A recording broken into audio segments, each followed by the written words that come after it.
दिल्ली में लोकसभा सत्र चालू है, नेताओं की बैठक जारी है। ऐसे में अब मांग उठ रही है वक्फ बोर्ड पर भी नया कानून बनाया जाए। आपको बता दें कि इंडियन आर्मी और भारतीय रेलवे के बाद सबसे ज्यादा जमीन वक्फ बोर्ड के पास है।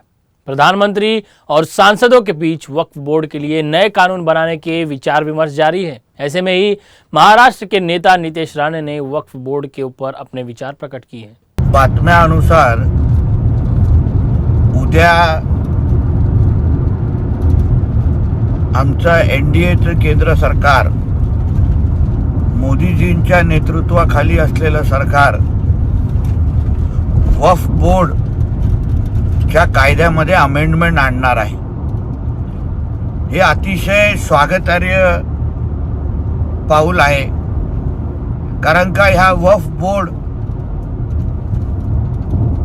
सगळ्या हालचालींमुळे असंख्य हिंदू समाजाची जमिनी हडपण्याचा जो प्रकार सुरू आहे, या भारताला इस्लाम राष्ट्र बनवण्यामध्ये वक्फ बोर्ड ही एक मोठी भूमिका निभावत आहे।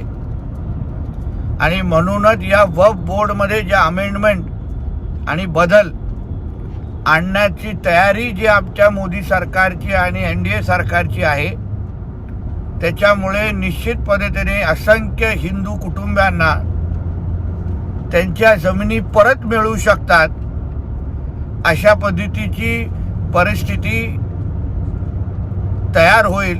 मुंबई से सचिन दुबे की रिपोर्ट। आवाज इंडिया टीवी न्यूज चैनल को लाइक, शेयर और सब्सक्राइब जरूर करें।